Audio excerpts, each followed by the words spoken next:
Hey folks, here we are. Good old North Bend, Washington.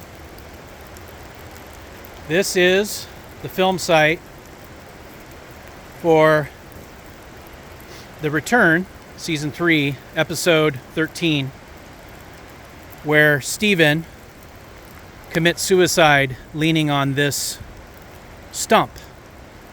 Now, it looked much different during the filming because the tree was still standing. As you can see, there was a giant windstorm, and this beautiful, beautiful tree, this hemlock, toppled over. I would estimate this tree to be over 500 years old, and you can see it started rotting at the center. So it was already weakened, it was rotting in the center, and this is what it looks like on the other side. Pretty cool. We are at a location called Olali State Park, and there are multiple film sites here, including Jackrabbit's Palace.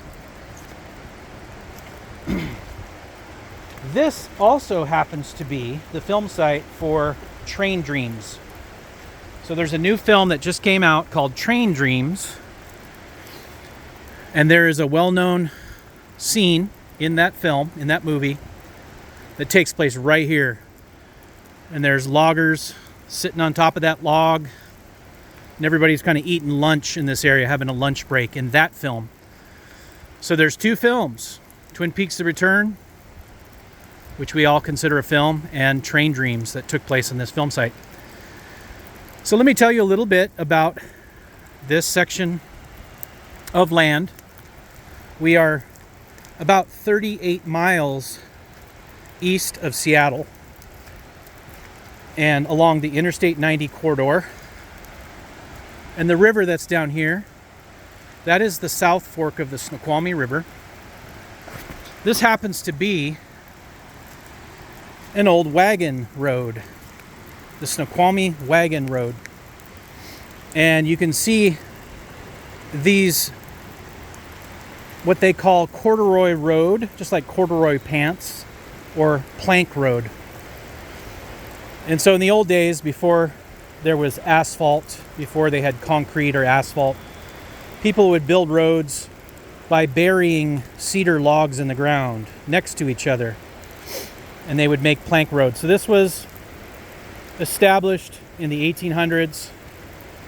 People came by covered wagon and horses over the pass, over Snoqualmie Pass to eastern Washington, and they came this route here. Now, if you go down this trail, you will end up at the famous Jackrabbit's Palace site. In the meantime, I want to show you this beautiful tree. So that was a hemlock over there, the one that we just saw. This tree was not in Twin Peaks, but it's very close in proximity. This is a cedar.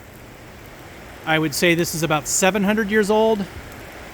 And it too began rotting from the inside. It's very common. So it's a hollow tree. This is a hollow tree. And you can actually go inside and look up, and there should be a point of light. I think so. You might see the point of light, a hollow tree. So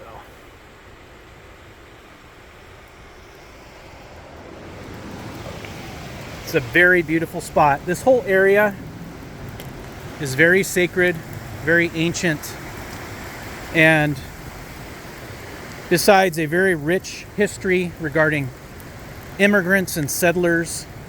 Some folks came from Sweden, Norway, Germany, other parts of the United States, and they came along this route to come to Seattle.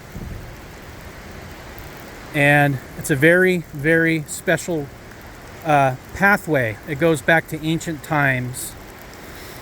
And just like in Scandinavia, they talk about trolls and supernatural beings that live in certain places that you have to ask permission before you trespass, before you enter their area. This whole landscape up here has stories of supernatural beings of all kinds, and you have to ask their permission before you trespass, before you come and visit. Just like when you're visiting someone at their house, you knock on the front door, you have to use the restroom, you have to use their phone, you have to ask permission to come into their home. So the belief here is the same. So this spot, I want to make it very clear with you. I'm a longtime local. You may know that by now. My father worked on the trail crew, and he worked with dynamite. He worked with the Forest Service. He built trails in the late 1950s, early 1960s. And we've been here a long time.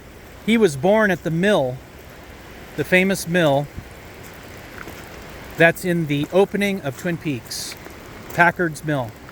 My dad was born in 1940 at the hospital right above that mill. And my grandfather worked as a lumber grader starting in the 1920s. And my grandmother, she was a nurse at the hospital. So this is my heritage. Now, it's very rare for people to still be in the area who have a connection, who are longtime locals. Most everybody, 99.9% of the population is from somewhere else. You know, they recently moved here in the last 20 or 30 years. So it's very rare for someone like myself who comes from a family that's been here for 100 years also to be a storyteller and a song collector. So I write songs, I collect historical songs, I collect folklore, and all of this material carries the history of the town. It's our culture, our heritage. I've got logging songs, we've got songs about the railroad, and folklore about Bigfoot, supernatural beings, cryptids. All of this stuff predates Twin Peaks. All of our culture, my heritage, came before the show. And so maybe one day you guys will invite me to come and perform, because I would love to do that. My wife and I would love to visit. Here we have Weeks Falls Hydroelectric Project. So this Weeks Falls is a very sacred waterfall. This was established in 1989. It's a source of hydroelectric power. But in ancient times, this was a fishing hole and a very powerful place to pray.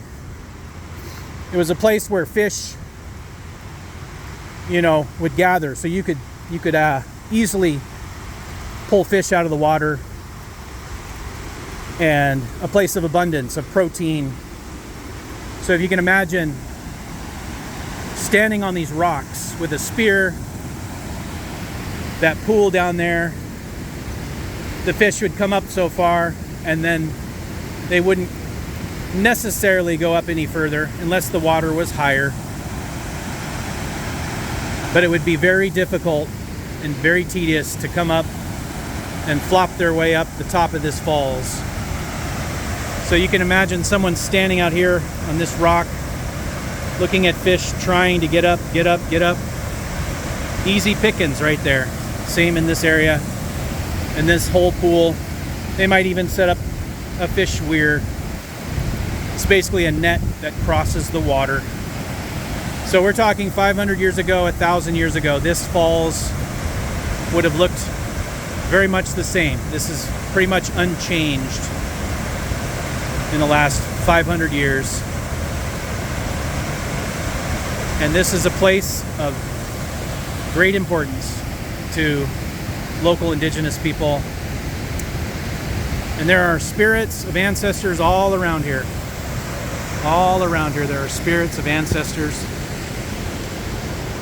All of these trees have spirits, these rocks, everything is alive. Everything has a spirit, has a name. So folks, I want to wish you all a great finale for the Twin Peaks meeting that you do once a week, and thank you for letting me show you around a little bit. I might do a second little video of Jackrabbit's Palace. If you can see, it's raining pretty hard, but I wanted to give you a feel of the Northwest landscape. So I look forward to visiting you guys one day, and I'd bring my stories, my fiddle, my banjo. I'll bring my musical saw. I'll bring my drum, and we'll have a good time.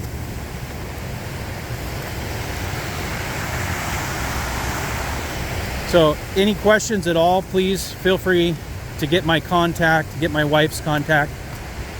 My wife is part of Dene First Nations out of Canada, so she is part of a tribe, a native tribe. And we are right now learning her language. We're rehabilitating her language at home. We're practicing. So we're practicing the language that her mother and her grandmother still speak. So there's our car. I'm going to get out of the rain. I'm going to drive over to Jackrabbit's Palace. And I'll see you in video number 2.